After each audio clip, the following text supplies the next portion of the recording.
Every time I talk about childism as a unique form of ableism that children experience directly as a result of their cognitive and physical limitations, their developmental immaturity, and their age, people inevitably get really uncomfortable with facing that reality. It's not wild to compare children and disabled people. By the way, a significant contingent of disabled people are children. That's called intersectionality.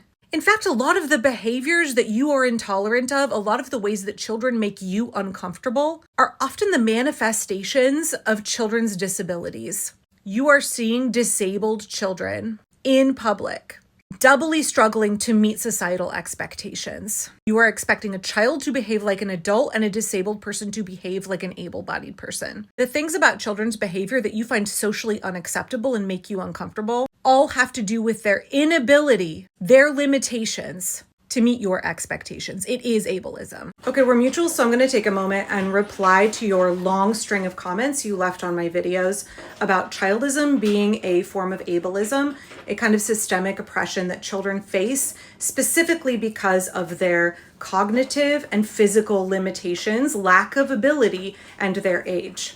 You did not like that take at all.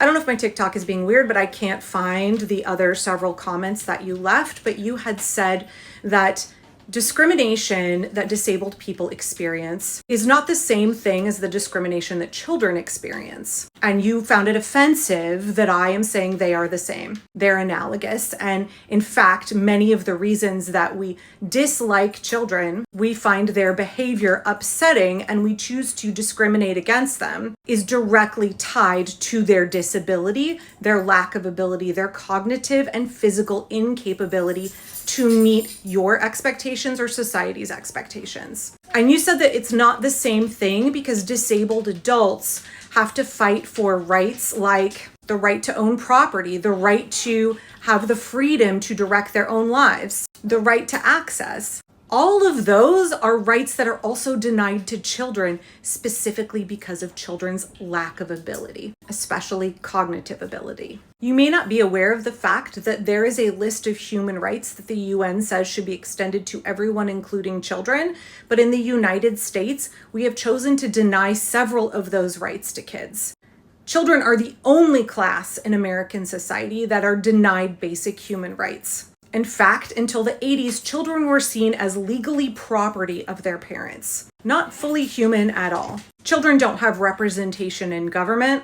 Children don't have a right to choose where they live, where they eat. Children don't have a right to make medical decisions for themselves. Children don't have any say in the majority of things that happen in their lives. They are utterly powerless. I know that in a society that is extremely anti-child, and in a society where child-free people get flack, and overt hostility at times for their choice not to procreate, not to become parents. It doesn't feel good to examine the ways that children are the most marginalized class in society and that they intersect with every other marginalized and oppressed class. The discrimination that children face is a unique combination of ableism and ageism. That is called childism. The other term for it is adult supremacy. These are not my own unique views. In fact, in cultures outside of American culture, people are pretty horrified at how we treat children, the way we deny children access. Kids in America are even denied bodily autonomy. Children are the only class that it is legal to strike. It is legal to hit kids. If you did that to adults, it would be a crime. It would be assault. But not only parents, but teachers, other authority figures can legally strike kids. Again, that's one of several human rights, basic human rights delineated by the UN that we deny children. We view children as less than because of their age and because of their cognitive and physical lack of ability. The behaviors that we find uncomfortable in kids, the things that we find socially unacceptable about children, are also the same things that we often find socially unacceptable about disabled people. I am not going to be changing my stance on this, and I know you told me repeatedly, listen. I have listened. This is a position that I have come to after a tremendous amount of consideration, listening to child advocates, listening to disability advocates, and working hard to understand the position, the experience of children in American society. I will not be changing my opinion. And I don't think that we necessarily have to agree.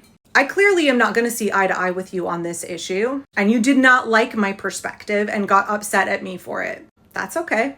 I find it really disappointing that people are so quick to dismiss the oppression that children experience, especially people who advocate for other marginalized groups. As the saying goes, if your work for liberation does not include the liberation of children, that work is incomplete.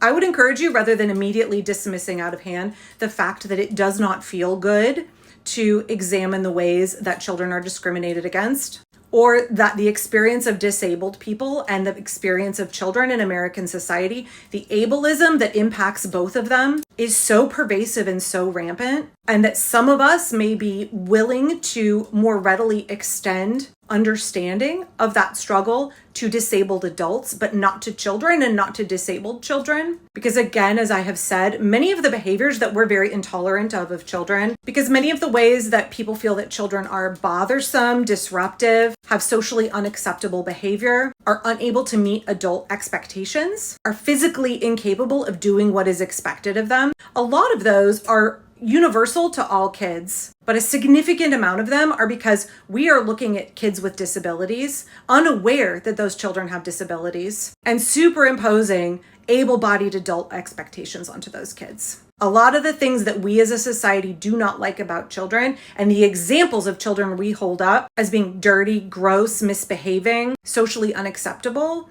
those kids that tend to get picked out as examples often tend to be kids with disabilities.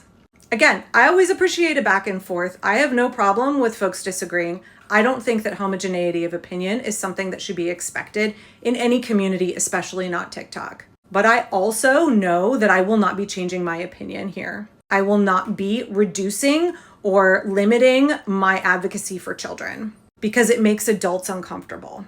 I have seen the reasons that people don't hold the same position that I do, and I think that that reasoning is deeply flawed. And that there also is a healthy level of anti-child bias within those positions that has not really been unpacked and examined. This has nothing to do with whether folks are parents or whether they're child-free. This has everything to do with children being human beings and how they are actively discriminated against in American society, denied basic human rights, marginalized, and how children suffer the most in any group.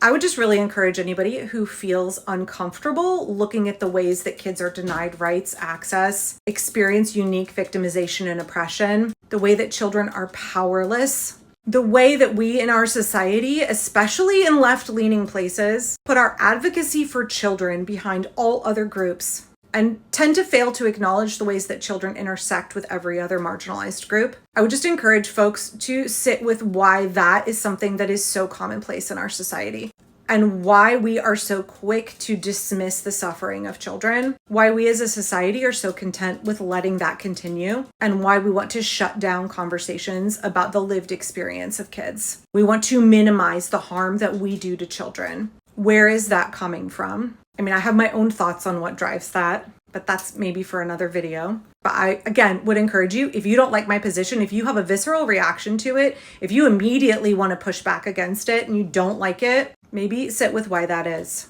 Maybe sit with why it is that you so quickly want to say that kids don't have it that bad, when we know that statistically they do, legally they do. And I think if any of us, we have all been children, right?